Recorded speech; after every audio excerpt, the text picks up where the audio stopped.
Punto clave 1. El orientalismo, el orientalista, el oriental y oriente, con rasgos occidentales.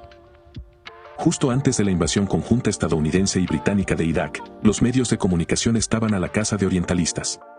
Estos individuos han acumulado conocimientos académicos, ya sea por medio de becas o a través de alguna breve estancia en Oriente Medio, Oriente. En aquel momento había unos cuantos orientales, nativos de Oriente, viviendo en Estados Unidos. Sin embargo, la mayoría de los occidentales aún no se han recuperado del shock posterior al 11 de septiembre. De ahí que la discriminación que se produjo junto a las aventuras de Al-Qaeda hagan improbable que algún árabe salga en los medios de comunicación estadounidenses. Por razones de audiencia, lo más probable es que no se los dejara pasar de la puerta de las compañías de comunicación famosas. Sin embargo, a los estadounidenses les gustaría entender el tipo de personas con las que están tratando. Al final, se conforman con los orientalistas, con su visión sesgada, aunque sincera, de las culturas orientales. El orientalista es el erudito, Oriente es el rico recinto oriental, mientras que los orientales son los ocupantes.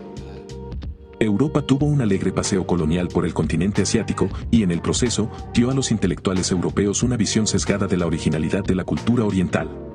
Estos intelectuales parecen entender lo que debería ser la cultura oriental en lugar de lo que es. Estos puntos de vista pseudoacadémicos suelen ser erróneos, independientemente de sus conocimientos y buenas intenciones. En su visión académica, el orientalista da a entender que los orientales, árabes y asiáticos, son incapaces de autodefinirse. Para ello, el inconsciente imperialista redacta una historia y una cultura orientalistas desde un punto de vista distorsionado.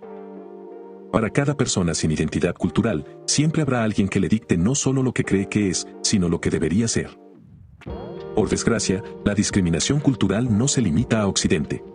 Incluso los nativos del este de Oriente Medio se muestran reacios a tener cualquier relación con sujetos que lleven la etiqueta de americanismo. Los árabes suelen estar cegados por el desenfrenado control que Occidente ejerce sobre sus países como para apreciar a la sociedad estadounidense por lo que es. En conclusión, los dos lados del orientalismo resultan ser incorrectos. Juzgar a toda una comunidad o nación basándose en las nefastas actividades de algún extremista islámico, un acérrimo supremacista blanco o un intelectual racista es el camino equivocado. En su lugar, debemos comprender las personalidades individuales y cómo interactúan con su sociedad local. Por tanto, debemos saber cómo se adaptan y se mezclan con civilizaciones y culturas totalmente nuevas, sobre todo en esta era de la globalización. Existen varias cosas que se nos escapan como consecuencia de ver a las personas y al mundo desde una perspectiva miope.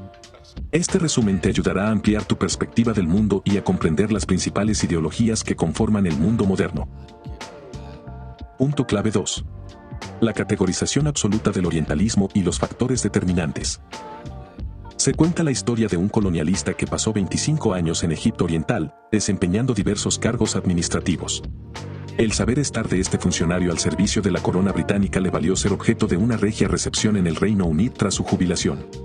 Llegó el día de su reconocimiento oficial por parte de la reina, en el que tuvo que pronunciar un breve discurso. Toda la narración del colonialista ofreció una imagen deformada y distorsionada de la cultura egipcia. Los políticos británicos presentes en la audiencia, muchos de los cuales no habían tenido la oportunidad de peregrinar a Egipto, se creyeron los cuentos de su enviado. En el apogeo del colonialismo, solo unos pocos occidentales tenían una experiencia de primera mano de Oriente o una exposición erudita de su cultura. Se los conoce como orientalistas. Son expertos en la elaboración de un cuerpo intelectual, detallando lo que ellos llaman el modo de vida de Oriente Medio o de los musulmanes. En estas narraciones se hace un gran esfuerzo, a veces honesto, para explicar por qué los orientales se comportan como lo hacen. A los orientalistas les preocupa que los orientales carezcan de una mente propia y que, incluso si la tuvieran, sean incapaces de ejercer sus poderes cognitivos. Este tipo de racionalizaciones son la base de la canonización de la historia y la cultura de un pueblo ajeno a nosotros, sin buscar la opinión de las personas afectadas. Puede que algunas de las tendencias agitadoras de estos orientales sean correctas. Sin embargo, ¿podemos demostrar que son ciertas en todos los miembros de esa sociedad? Hasta ahora, por lo que respecta a Estados Unidos, es solo una pequeña exageración decir que los musulmanes y los árabes son vistos principalmente como proveedores de petróleo o potenciales terroristas. Edward W. C. El orientalismo como campo de estudio comenzó con múltiples ramas antes de su posterior unificación. Con orígenes en la iglesia cristiana primitiva, los eruditos de entonces se esforzaron por comprender las lenguas a las que se traducían las religiones orientales. Aunque se dio prioridad a las lenguas del mosaico, hebreo y arameo, árabe y sánscrito, otras lenguas orientales pasaron a primer plano. Esta temprana exposición a las lenguas orientales creó en los estudiosos occidentales la ilusión de comprender la cultura oriental. Lo que el Concilio Eclesiástico de Viena 1312 inició como un campo de estudio erudito es hoy un factor determinante de la concepción del mundo de Oriente.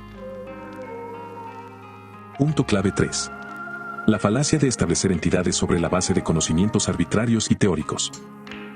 Según la historia, el relato de Occidente siempre ha sido el de la atracción por la cultura oriental. Sin embargo, también hay esfuerzos por parte de los colonialistas para regenerar lo que conocieron como el modo de vida oriental. Sin embargo, a pesar del efímero éxito del dominio colonial occidental, hay un punto de fricción que siempre ha estado sin resolver: el Islam. La desconfianza hacia el Islam no es descabellada. Esta religión tiene varias cosas en común con el cristianismo, y seguramente consiguió más seguidores. Hasta el punto de que en algún momento de la historia, amenazó con dominar partes importantes de Europa. Napoleón Bonaparte fue lo suficientemente sensato como para mostrarse conciliador con el sensible ego islámico de Egipto. Bonaparte confraternizó y se ganó la lealtad de los egipcios islámicos comunicándose con ellos en árabe y dando la impresión de ser pro-islam. Una atenta lectura de la historia hace que Occidente parezca casi paranoico ante la riqueza de las culturas orientales, hasta el punto de que Oriente ha influido más en Occidente que viceversa. Napoleón dejó a los siervos árabes como gobernadores de Alejandría y de todo Egipto antes de su partida hacia Europa. Egipto no solo fue una puerta clave de Occidente hacia Oriente, sino que también sirvió de ventana a la entonces inexplorada África. Las aportaciones de los intelectuales decoraron el paisaje tal y como quería Napoleón. Sin embargo, muchos años después, Occidente continuó su aventura de recrear Oriente.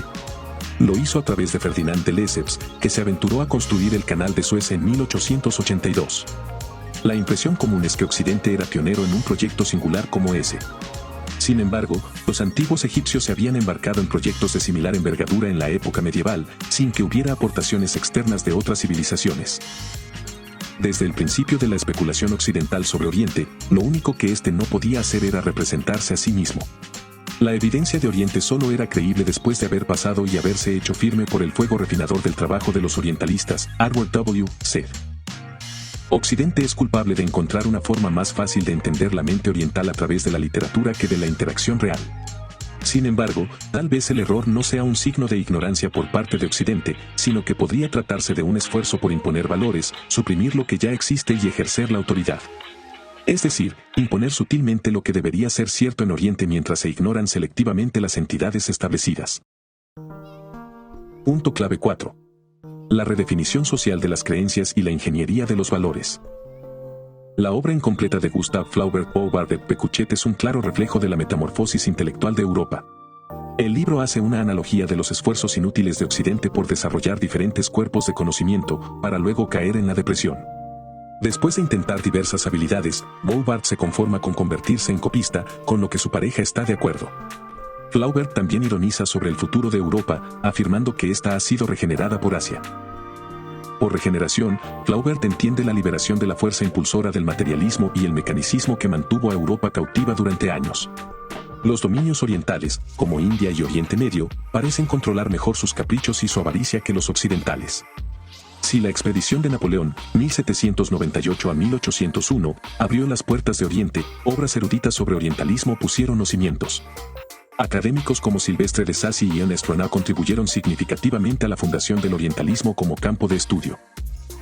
En el aprendizaje de la dinámica cultural de Oriente, Occidente siguió siendo meticuloso en su búsqueda de conocimiento. Todas las facetas de la ciencia y la filosofía gozaban de un desarrollo sin precedentes. Este avance creó una dinámica de poder subconsciente de la que Occidente no tardó en darse cuenta. Fue aprovechada para colonizar una gran parte de Oriente, ya que se creó una falsa impresión de incapacidad en los orientales, gracias a la brecha del conocimiento. El impacto de Sacy en el inicio del culto al orientalismo no fue pequeño.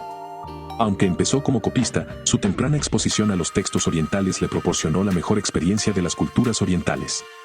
Sacy fue consultado en varias ocasiones para la redacción de las proclamaciones de anexión de varias naciones orientales. Hacer filosofía es saber cosas. Sacy se apoderó de los textos orientales, los copió, digirió y transcribió con comentarios ocasionales. Lo que hoy conocemos como orientalismo, que está a la par de la realidad actual de Oriente, es una muestra del aplomo filosófico de Sacy. Con la poesía árabe como caso de estudio, los comentarios de Sassi dedujeron que la poesía oriental tenía poco valor hasta que era perfeccionada y expuesta por una mente occidental. Las ideas, las culturas y las historias no pueden entenderse o estudiarse realmente sin que se estudie también su fuerza o, más exactamente, sus formas de poder. Edward W. C. Punto clave 5. Requisitos para la aventura oriental y la pedagogía. Hace falta una capacidad de pensamiento crítico muy aguda y un conocimiento real de Oriente para rebatir los prejuicios populares plasmados en los primeros textos del orientalismo. Los estudiosos pioneros del orientalismo limitaron sus apreciaciones sobre Oriente a los manuscritos y dibujaron un vivaz imaginario a partir de relatos de peregrinos. Los seguidores de Sassi y Renan componen sus disquisiciones intelectuales a partir de la yuxtaposición de dichos relatos eliminando sus diferencias. El enigma reside entonces en la incapacidad de deducir la presencia de prejuicios o de aptitudes académicas en el trabajo intelectual de estos orientalistas.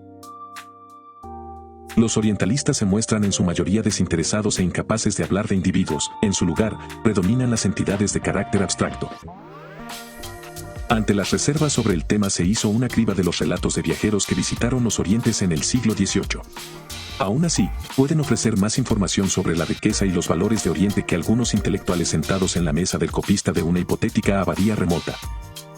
En el proceso de obtener las observaciones cotidianas de los peregrinos ingleses y franceses en Oriente, los estudiantes de Sassi, Renan y otros primeros orientalistas no pueden apreciar el punto de vista contrastado de varios occidentales. El relato de los primeros orientalistas es un estereotipo científico extraído de la selección de definiciones estándares de los distintos peregrinos. Estos puntos de vista tan diluidos causan una pésima impresión en la mayoría de los lectores de los materiales escritos por los orientalistas. De hecho, incluso algunas élites occidentales se contagiaron, lo que les hizo optar por el imperialismo antes que por la revelación cultural. La creencia subconsciente de que los orientales carecen de la visión cultural y el intelecto necesarios para gobernarse a sí mismos es fundacional. Todo ello gracias a gente como Sassi y Renan. Si hubieran sabido que sus obras iban a tener un impacto tan importante en la configuración del mundo, quizás sus contribuciones fundacionales al orientalismo habrían adoptado abundantes aportaciones filosóficas. Punto clave 6. La mutabilidad y la visión global del orientalismo. Detrás del enorme volumen de trabajo académico que se ha dedicado a desarrollar el orientalismo como campo de estudio, se encuentra la perspectiva subconsciente que se ha introducido lentamente y ha contaminado el inocente significado de la palabra Oriente. Existe la representación errónea de los orientales como delincuentes, locos, mujeres, pobres. Otra perspectiva generalizada entre la mayoría de los orientalistas es un desprecio por el Islam que varía de leve a extremo. En consecuencia, la exploración abstracta de las culturas orientales a través de los textos se convirtió en la colonización física y el sometimiento al imperio de los orientales. Edward Said habla del orientalismo en términos muy negativos porque refleja los prejuicios de Occidente hacia el exótico Oriente. Pero también me divertía pensar que el orientalismo es un género como lo son los vaqueros y los indios, no son una representación exacta del oeste americano, son como un género de cuento de hadas. Craig Thompson. Al poco tiempo, empezaron a surgir facciones entre los orientalistas. A lo largo del siglo XX, Occidente y Oriente se vieron envueltos en más interacciones reales que provocaron un aumento de las tensiones entre ellos. Los enfrentamientos son producto de la disonancia existente entre las narrativas del orientalismo latente y el moderno. Hasta la fecha, la incapacidad de aceptar las variaciones entre los relatos de clásicos como Sassi y el Oriente actual ha dado lugar a las fricciones entre Este y Occidente. Una de las mayores influencias del orientalismo es el leve y persistente sentido de la confrontación. Tal vez, solo tal vez, si no hubiera existido un campo de estudio llamado orientalismo, Oriente y Occidente podrían haber solucionado sus diferencias. Uno podría haber visto al otro por lo que es, aceptarlo y convivir con la realidad. Sin embargo, se han librado muchas guerras y el lienzo del campo de batalla está manchado de rojo. De ahí que las diferencias parezcan irreconciliables. Punto clave 7. Encuentra una solución a los numerosos defectos del orientalismo. El orientalista de hoy no es un adepto estricto ni del orientalismo latente ni del manifiesto. El marco básico se mantiene, implícitamente, haciendo que las disposiciones de los orientalistas clásicos sean razonablemente válidas. Sin embargo, el orientalismo del siglo XXI se mimetiza con las realidades intelectuales, económicas y políticas predominantes. En las primeras épocas del orientalismo, e incluso recientemente, se trataba a Oriente como a una rata de laboratorio sociológico. La igualdad nunca fue objeto de discusión para los orientalistas, ya que perciben a los orientales como inferiores en intelecto y cultura. El orientalismo era insensible respecto a sus efectos en la experiencia humana. Sir Hamilton Gibbs atestigua los enormes saltos que dio el orientalismo en el siglo XIX. La poesía oriental, por ejemplo, ya no se estudia como un elemento intelectual, sino para apreciar su singularidad y riqueza. Hay que admitir que ningún académico ni pensador puede ser un orientalista perfecto. Perfecto quiere decir aquí no tener ningún tipo de sesgo cultural o religioso, sacudiendo así las creencias anteriores. Sin embargo, en Occidente han surgido varias culturas pop que se identifican con Oriente. De todas formas, la aproximación es casi siempre algo caricaturesco, cuando no directamente cómico. Desde los tiempos de Homero todos los europeos, en lo que respecta a Oriente, eran racistas, imperialistas y casi totalmente etnocéntricos. Edward W. Said. Conclusión. Un orientalista honesto no tiene por qué ser pro-islam o yihadista, evalúa la situación tal y como es. La dejadez y la pereza pueden hacer que los estudiosos de los campos filológicos se desentiendan de la investigación de Oriente. A menudo es fácil dejarse llevar por el oleaje de los estereotipos de siempre. Además, el respaldo de autoridades como Sassi y Renan puede parecer suficiente, a pesar de la evidente falacia de la sumisión. En Oriente existen más cosas que el Islam, la yihad, el terrorismo y la reserva cultural. Del mismo modo, en Occidente existen más cosas que la supremacía, la colonización, el intelectualismo y la ciencia. En cada sociedad se encuentra una pequeña dosis de todos estos extremos individuales. Aunque no podemos negar la frecuente aparición de determinados males en unos climas más que en otros, la generalización podría ser producto de las fricciones interculturales alimentadas por la desinformación y los estereotipos. Deberíamos esforzarnos por centrar nuestra atención en lo que nos conecta como seres humanos, en lugar de en nuestras diferencias. Al hacerlo, no solo podremos desafiar los aspectos orientalistas y coloniales de las narrativas fotográficas tradicionales, sino que también podremos crear un nuevo legado visual marcado por un discurso equitativo. Nita Satam.